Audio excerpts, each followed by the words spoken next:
স্বাগত দীপ্ত সংবাদে। আপনাদের সাথে আছি আমি আনোয়ারুল আলম। শুরুতেই জানাবো সংবাদ শিরোনাম। কাপ্তাই হ্রদে পানি বৃদ্ধির কারণে খুলে দেওয়া হলো বাঁধের সবকটি জলকপাট।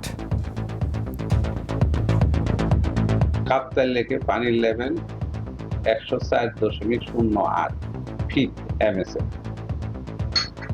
আজ 11টা 30 মিনিটে স্পিলের 16টি গেট 6 ইঞ্চি খুলে দেওয়া হয়েছে, তাতে 9000 কিউসেক পানি ডিসচার্জ হচ্ছে।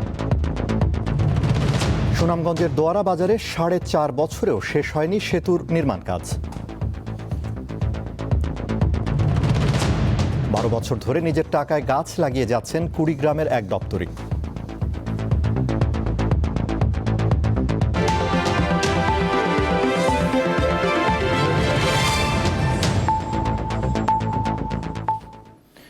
এবারে বিস্তারিত। রাঙামাটির কাপ্তাই হ্রদে পানি বৃদ্ধি পাওয়ায় আজ বাঁধের 16টি জলকপাটের সবগুলি খুলে দেওয়া হয়েছে। বেলা 11:30টার দিকে এসব জলকপাট বা স্পিলওয়ের 6 ইঞ্চি খুলে দেওয়া হয়। এর ফলে প্রতি সেকেন্ডে প্রায় 9000 কিউসেক পানি কাপ্তাই হ্রদ থেকে কর্ণফুলী নদীতে গিয়ে পড়ছে। আজ সকাল 9টা পর্যন্ত কাপ্তাই হ্রদের পানির উচ্চতা ছিল 104.8 MSL, যেখানে বাঁধটির সর্বোচ্চ পানি ধারণ ক্ষমতা 109 ফুট MSL। বৃষ্টিপাত কিছুটা কমলেও উজান থেকে নেমে আসা পাহাড়ি ঢলের কারণে হ্রদের পানি বৃদ্ধি পেয়ে বিপদসীমায় পৌঁছানোর আগেই পরিস্থিতি নিয়ন্ত্রণে রাখতে জলকপাটগুলো খুলে দেওয়ার সিদ্ধান্ত হয়।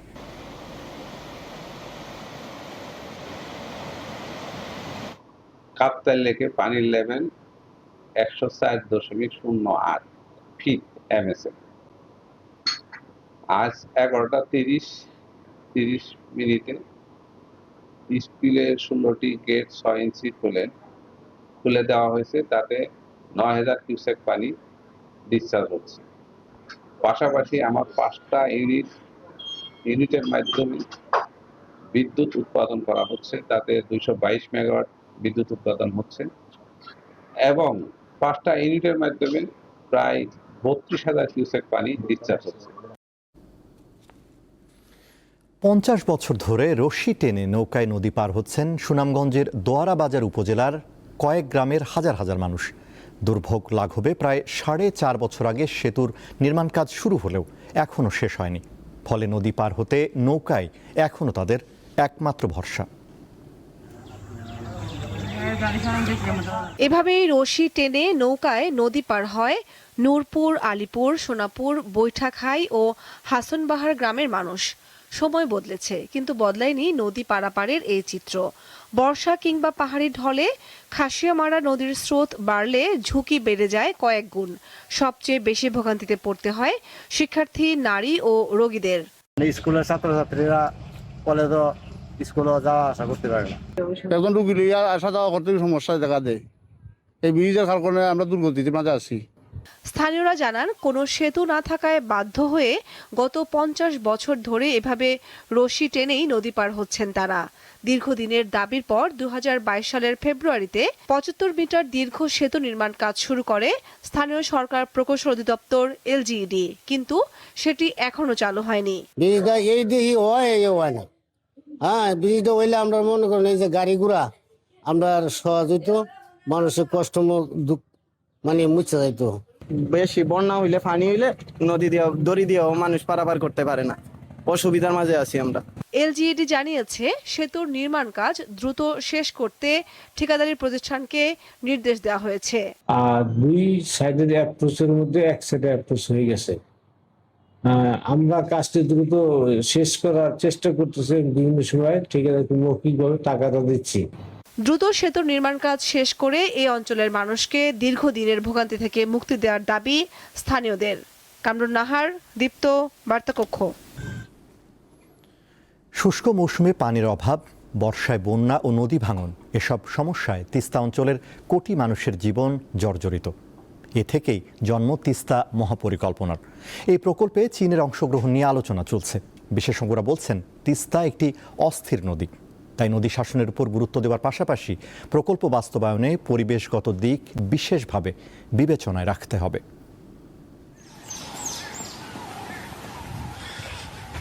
উত্তরের জনপদের মানুষের কাছে তিস্তা শুধু একটি নদীর নাম নয়, এটি জীবিকা নির্বাহ, কৃষি আর আশা সংগ্রামের এক প্রতিচ্ছবি। বর্ষার ভাঙ্গনের তাণ্ডব আর শুষ্ক মৌসুমে পানির তীব্র সংকট, এই দুই চরম বাস্তবতার মাঝেই বছরের পর বছর বসবাস করে আসছে তিস্তাপাড়ের লাখো মানুষ। দীর্ঘদিনের এই ভোগান্তির স্থায়ী সমাধানের নতুন করে আশার আলো দেখাচ্ছে বহুল আলোচিত তিস্তা মহাপরিকল্পনা। আর এই মহাপরিকল্পনায় সামিল হতে চায় চীন ও ভারতের মতো দুই পরাশক্তির দেশগুলো। তাহলে প্রশ্ন হচ্ছে, তিস্তা মহাপরিকল্পনা বাস্তবায়নে কোন পথে হাঁটবে সরকার? আর এই মহাপরিকল্পনা বাস্তবায়ন হলেই বা কি সুফল বয়ে আনবে তিস্তাপাড়ের লাখো মানুষের ভাগ্যে? নীলফামারী, লালমনিরহাট, রংপুর, কুড়িগ্রাম ও গাইবান্ধা সহ দেশের উত্তরাঞ্চলে বিস্তীর্ণ জনপদ জুড়ে প্রবাহিত হয়েছে তিস্তা নদী। প্রতিবেশী দেশ ভারত 1983 সালে তিস্তার উজানে গজলডোবা ব্যারেজ নির্মাণ করলে বাংলাদেশে তিস্তার পানি প্রবাহ কমে যায়। 1990 সাল থেকে তিস্তা নদী কেন্দ্র করে বাংলাদেশের পরিকল্পনা শুরু হয়। তবে মহাপরিকল্পনার রূপটি 2010 সালের পর সামনে আসে। 2016 সালে চীনের রাষ্ট্রীয় প্রতিষ্ঠান পাওয়ার চায়না এ প্রকল্পে আগ্রহ প্রকাশ করলে এটি আন্তর্জাতিক মনোযোগ পায়। তিস্তা মহাপরিকল্পনা হলো বাংলাদেশের উত্তরাঞ্চলে প্রবাহিত তিস্তা নদীকে কেন্দ্র করে প্রস্তাবিত একটি সমন্বিত নদী উন্নয়ন ও ব্যবস্থাপনা প্রকল্প। তিস্তা মহাপরিকল্পনায় যা যা রয়েছে: নদীর গভীরতা বাড়াতে ও ভাঙন রোধে করা হবে ড্রেজিং এবং স্থায়ী বাঁধ নির্মাণ। শুষ্ক মৌসুমে সেচ কাজের জন্য জলাধার ও খাল খননের মাধ্যমে পানির প্রবাহ নিশ্চিত করা। নদীর দুই ধারে চীনের জিয়াংশু প্রদেশের আদলে পরিকল্পিত আধুনিক শহর গড়ে তোলা। কৃষিভিত্তিক অর্থনীতিকে চাঙ্গা করতে আধুনিক সেচ নেটওয়ার্ক তৈরি। বন্যা থেকে উত্তরবঙ্গের জনপদ রক্ষা ও নদীর পরিবেশগত ভারসাম্য বজায় রাখা। প্রকল্পের আওতায় 3 থেকে 5 কিলোমিটার চওড়া তিস্তা নদীকে সংকুচিত করে 800 মিটার থেকে 1 কিলোমিটারে নামিয়ে আনা হবে এবং দুই পার বরাবর প্রায় 200 কিলোমিটার বাঁধ ও রাস্তা নির্মাণের পরিকল্পনা রয়েছে। এছাড়া বাংলাদেশ অংশে তিস্তা মহাপরিকল্পনার আওতায় প্রায় 110 কিলোমিটার নদীপথ ড্রেজিং ও শাসন, যা নদীর গভীরতা ও প্রশস্ততা ঠিক করার সুপারিশ করা হয়েছে। জিওপলিটিক্সটা তো ওইভাবে চলে না। তিস্তা মহাপরিকল্পনা নিয়ে কথা হয় বাংলাদেশের নদ নদী, প্রাণী ও প্রতিবেশ বিষয়ক গবেষক শেখ রোকনের সাথে। তিনি জানান বিভিন্ন তথ্য। তিস্তা মহাপরিকল্পনা তো দরকার আছে, এ নিয়ে কোনো সন্দেহ নাই। কারণ আমার ভাঙন রোধ করতে হবে, আর্থসামাজিক উন্নয়ন প্রয়োজন হবে, নৌ চলাচল করতে হবে, এগুলো তো দরকার আছে। কিন্তু দুটো ফিজিবিলিটি স্টাডি বা সম্ভাব্যতা যাচাই সমীক্ষা, সেখানে 58 জন এক্সপার্টকে যুক্ত করা হয়েছে এটা করার জন্য। এর মধ্যে একজনও বাংলাদেশি না। মহাপরিকল্পনার তথ্য নথিপত্র আপনি কোথাও পাবেন না। তবে সম্প্রতি প্রধানমন্ত্রী তারেক রহমানের চীন সফরের পর নতুন সম্ভাবনা দেখছেন এই গবেষক। মহাপরিকল্পনা বাস্তবায়নের ক্ষেত্রে পরিবেশগত ভারসাম্য রক্ষার বিষয়টি গুরুত্ব দিতে হবে বলে জানান তিনি। মহাপরিকল্পনা বাস্তবায়ন করতে গিয়ে পরিবেশ ধ্বংস করা যাবে না। যেমন আমরা ভারতের গজলডোবা ব্যারেজ দেখেছি। এমনিতে তিস্তা খুব অস্থির নদী, এটা 1 বছরেই ভরাট হয়ে যেতে পারে। ফলে তিস্তা মহাপরিকল্পনার প্রয়োজনীয়তা নিয়ে কোনো প্রশ্ন নাই, এটা লাগবেই। প্রশ্নটা হচ্ছে যে আপনি কিভাবে করতেছেন, এটা পরিবেশ সম্মতভাবে করতেছেন কিনা, বহুপাক্ষিক হচ্ছে কিনা, টেকসই হবে কিনা, সেটা হলো প্রশ্ন। তার মতে সম্ভাবনার পাশাপাশি রয়েছে বেশ কিছু বড় চ্যালেঞ্জ। নদীপাড়ের অবকাঠামোগত উন্নয়নের পাশাপাশি ন্যায্য পানি প্রবাহ নিশ্চিত করতে না পারলে কাঙ্ক্ষিত সুফল পুরোপুরি পাওয়া কঠিন হবে। একপাক্ষিক হলে এটা একটা ভূ রাজনৈতিক বিরোধের জায়গা তৈরি হবে। আমি ভারতের সঙ্গে গেলে চীন বেজার হবে, চীনের সঙ্গে গেলে ভারত বেজার হবে। প্রাথমিকভাবে তিস্তা মহাপরিকল্পনায় ব্যয় ধরা হয়েছে 8,200 কোটি টাকা। তিস্তার ঢেউ বয়ে নিয়ে আসে ভাঙনের গল্প, আবার এই একই স্রোতে ভেসে আসে নতুন দিনের স্বপ্ন। তিস্তা পাড়ের মানুষের আশা দ্রুত বাস্তবায়ন হবে তিস্তা মহাপরিকল্পনা। তবে এই বাস্তবতা নির্ভর করছে সময়মতো প্রকল্প বাস্তবায়ন, টেকসই ব্যবস্থাপনা ও পর্যাপ্ত পানির প্রবাহ নিশ্চিত করার উপর। নূর আলম, দীপ্ত সংবাদ, ঢাকা। নরসিংদীতে 2 মাসের শিশুর পা মুচড়ে দেওয়ার ঘটনায় শিশুটির চাচি ফারজানা আক্তারকে গ্রেফতার করেছে র্যাব। শুক্রবার বিকেলে নারায়ণগঞ্জের রূপগঞ্জ এলাকায় অভিযান চালিয়ে তাকে গ্রেফতার করা হয়। র্যাবের পক্ষ থেকে জানানো হয়, গ্রেফতার ফারজানা আক্তারকে নরসিংদীর মাধবদী থানায় হস্তান্তর করা হয়েছে। ওই থানার পুলিশ পরবর্তী আইনগত ব্যবস্থা নেবে। ফারজানা মামলার প্রধান আসামি। 11 জুলাই 2 মাসের শিশুর পা মুচড়ে দেয় তার চাচি। ওই ভিডিও সামাজিক যোগাযোগ মাধ্যমে ছড়িয়ে পড়ে।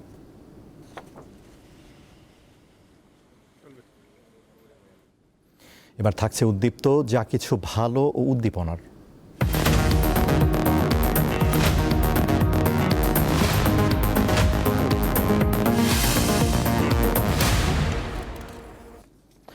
সামান্য বেতনের স্কুল দপ্তরে, অথচ কাজ করছে অনেক বড়। 12 বছর ধরে নিজের রোজগারের টাকায় লাগিয়ে যাচ্ছেন গাছ। যেখানে ফাঁকা জায়গা পান সেখানেই তিনি চারা রোপণ করেন। অনুকরণীয় এই ব্যক্তির নাম আনোয়ার হোসেন, বাড়ি কুড়িগ্রাম জেলায়। কুড়িগ্রাম সদর উপজেলার হলখানা ইউনিয়নের টাপুরচর গ্রামের বাসিন্দা মোহাম্মদ আনোয়ার হোসেন। পেশায় সরকারি প্রাথমিক বিদ্যালয়ের দপ্তরি। গাছ লাগান, পরিবেশ বাঁচান, এই চিন্তা থেকে শুরু। এখন পর্যন্ত লাগিয়েছেন 12,000-এর বেশি গাছ। এর মধ্যে ফুল ও ফলের চারাও রয়েছে। জেলা শহরের তারামন বিবি সড়ক আর হলখানা ইউনিয়ন থেকে পৌরসভা পর্যন্ত দীর্ঘ সড়ক জুড়ে শোভা পাচ্ছে আনোয়ারের লাগানো গাছ। রয়েছে রোড ডিভাইডারের সোনালু, বকুল ও কৃষ্ণচূড়া। গাছ লাগানোর পাশাপাশি পরিচর্যাও করেন তিনি। শহরের জন্য আমি রোড ডিভাইডেড অর্থাৎ বিভাজনগুলোতে আমি ফুলের বাগান করেছি। যেই বাগানগুলো আগে আবর্জনায় গন্ধ ছড়াতো, এখন সেই বাগানগুলোতে প্রস্ফুটিত ফুলের সুবাস ছড়াচ্ছে। আমি চতুর্দিকে কৃষ্ণচূড়ার গাছ রোপণ করেছি, 2টা ফুলের বাগান করেছি, যে মানুষগুলো, অসুস্থ মানুষগুলো যেন দেখে স্বস্তি তারা যেন পায়। তিনি শুধু বৃক্ষরোপণ করছেন না, এবং আমি মনে করি এর পাশাপাশি তিনি মানুষকে অনুপ্রাণিত করে বৃক্ষরোপণের গুরুত্ব সম্পর্কে সচেতনতা সৃষ্টি করতে পেরেছেন।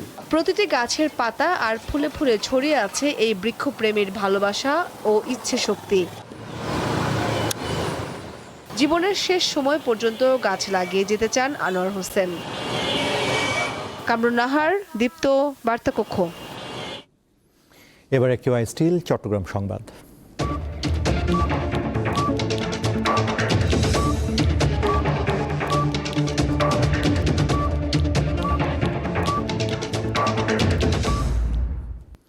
চট্টগ্রামে চালু হলো আমাদের চট্টগ্রাম নামে one stop citizen service app. এর মাধ্যমে সিটি কর্পোরেশনের 41টি ওয়ার্ডের বিভিন্ন নাগরিক সেবা এক প্ল্যাটফর্মে পাওয়া যাবে বলে জানিয়েছেন উদ্যোক্তারা। দুপুরে নগরীর ইঞ্জিনিয়ার্স ইনস্টিটিউশন মিলনায়তনে আমাদের চট্টগ্রাম অ্যাপের উদ্বোধনী অনুষ্ঠানের আয়োজন করা হয়। এতে প্রধান অতিথি হিসেবে উপস্থিত থেকে অ্যাপটির উদ্বোধন করেন মেয়র ডাক্তার শাহাদাত হোসেন। সভায় জানানো হয়, নগরীর রাস্তাঘাটের ক্ষয়ক্ষতি, মশার উপদ্রব, বর্জ্য ব্যবস্থাপনা, সড়ক বাতি, নালা নর্দমা, পাবলিক টয়লেট, অবৈধ স্থাপনা ও জলাবদ্ধতা সহ মোট 10টি ক্যাটাগরিতে নাগরিকরা ছবি সহ নগর কর্তৃপক্ষকে অভিযোগ জানাতে পারবেন।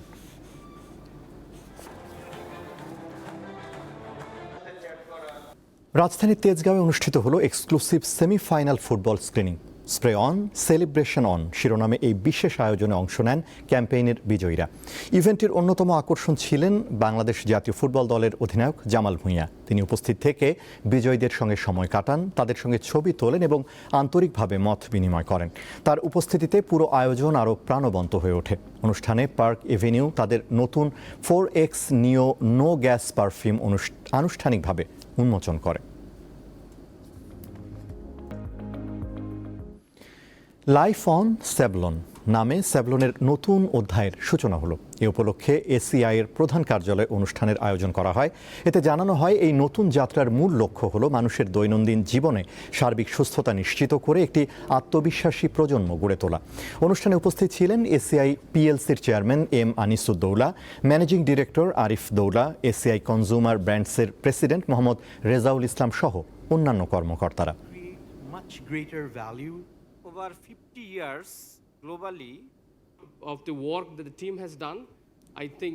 Brand, we are relaunching a promise. The same care. আন্তর্জাতিক। পশ্চিম এশিয়ায় উত্তেজনা চরম আকার ধারণ করেছে। শুক্রবার টানা 7ম রাতের মতো ইরানের বিভিন্ন স্থাপনায় বিমান হামলা চালিয়েছে যুক্তরাষ্ট্র, পাল্টা হামলা চালিয়েছে ইরানও। বাহরাইন, জর্ডান, সৌদি আরব এবং কুয়েতে যুক্তরাষ্ট্রের সামরিক স্থাপনায় হামলা চালায় ইরান।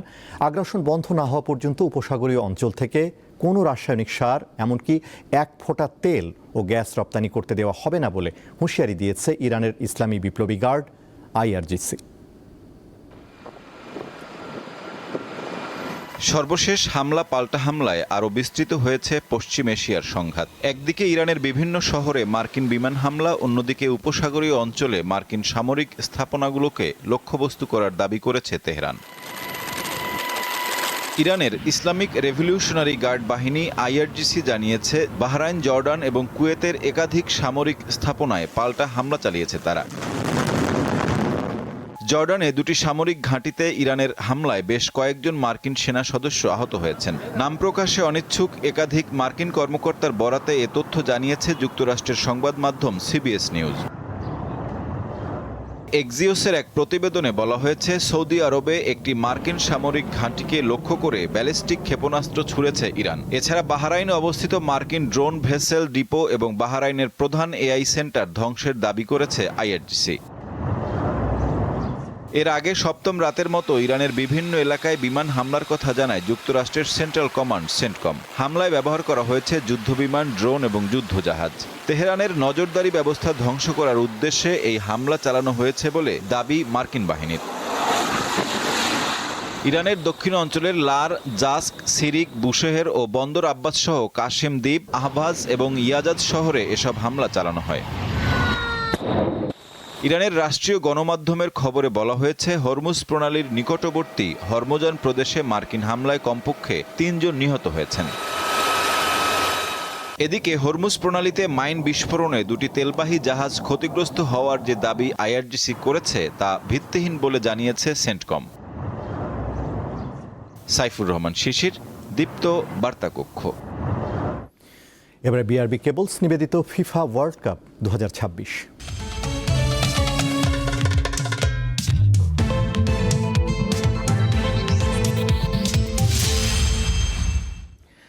বিশ্বকাপের 3য় স্থান নির্ধারণী ম্যাচকে অনেকেই গুরুত্বহীন বলে মনে করলেও ব্যক্তিগত অর্জন, দলের সম্মান এবং আর্থিক দিক থেকে এই ম্যাচের গুরুত্ব কম নয়। সেই লড়াইয়ে আজ মুখোমুখি হচ্ছে ফ্রান্স ও ইংল্যান্ড। একই সঙ্গে গোল্ডেন বুট ও গোল্ডেন বলের দৌড়ে লিওনেল মেসিকে ছাড়িয়ে যাওয়ার সুযোগ কিলিয়ান এমবাপ্পের। মিয়ামি স্টেডিয়ামে 2 দলের লড়াই শুরু হবে রাত 3টায়।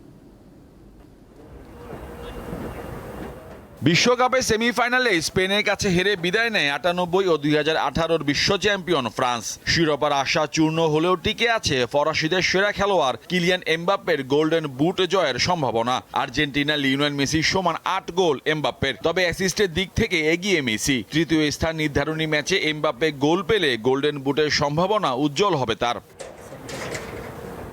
এবার না হলেও পরের বিশ্ব আসরের জন্য প্রস্তুতি নেওয়ার সুযোগ পাবেন ফরাসি তারকা। তবে কোচ হিসেবে এটাই যে শেষ ম্যাচ হতে যাচ্ছে দিদিয়ে দেশমের। 2012 সালে জাতীয় দলে দায়িত্ব নেওয়া দেশমের অধীনে 184 ম্যাচে 120টি জয় পেয়েছে ফ্রান্স। তার নেতৃত্বে 2018 বিশ্বকাপ ও UEFA নেশনস লিগ জিতেছে দলটি। এছাড়া 2016 ইউরো এবং 2025 নেশনস লিগে রানার্স আপ হয় ফরাসিরা।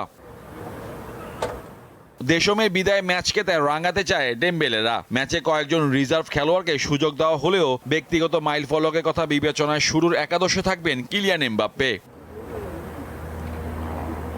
ইংল্যান্ড ফুটবল অ্যাসোসিয়েশনও ম্যাচটিকে গুরুত্বের সঙ্গে দেখছে। জিততে পারলে 1966 সালের পর বিশ্বকাপে এটি হবে থ্রি লায়ন্সদের সর্বোচ্চ সাফল্য। যদিও ইংল্যান্ডের প্রধান কোচ থমাস টুখেল জানান, আর্জেন্টিনার কাছে হেরে যাওয়ায় মানসিকভাবে দুর্বল হয়ে পড়েছে হ্যারি কেনরা। তাই নিয়মিত কয়েকজন খেলোয়াড়কে বিশ্রাম দিয়ে বেঞ্চের ফুটবলারদের সুযোগ দেওয়ার ইঙ্গিত দিয়েছেন প্রধান কোচ। সমান 6 গোল নিয়ে পরের অবস্থানে আছেন ইংল্যান্ডের হ্যারি কেন ও জুড বেলিংহাম। তাদেরও সুযোগ আছে এই ম্যাচে গোল সংখ্যা বাড়িয়ে গোল্ডেন বুটে দাবিদার হওয়ার। বিশ্বকাপে 3য় স্থান নির্ধারণী ম্যাচের ইতিহাসও বেশ পুরনো। 1930 সালে প্রথম বিশ্বকাপে এটি ছিল না। 1934 সালে প্রথমবার চালু হয় 3য় স্থান নির্ধারণী ম্যাচ। ফিফা তথ্য অনুযায়ী সবচেয়ে বেশি 6 বার 3য় স্থান নির্ধারণী ম্যাচ খেলেছে জার্মানি। এর মধ্যে 4 বার জয় পেয়েছে তারা। ফ্রান্স এই নিয়ে খেলবে 5 বার। এছাড়া উরুগুয়ে, পোল্যান্ড আর সুইডেন প্রত্যেক দলই খেলেছে 3 বার করে। মোহাম্মদ হাসিব, দীপ্ত স্পোর্টস। শেষ করব দীপ্ত সংবাদ, তার আগে সংবাদ শিরোনামগুলো জানাবো আরও একবার। কাপ্তাই হ্রদে পানি বৃদ্ধির কারণে খুলে দেওয়া হলো বাঁধের সবকটি জলকপাট। সুনামগঞ্জের দোয়ারা বাজারে 4.5 বছরেও শেষ হয়নি সেতুর নির্মাণ কাজ। 12 বছর ধরে নিজের টাকায় গাছ লাগিয়ে যাচ্ছেন কুড়িগ্রামের এক দপ্তরি।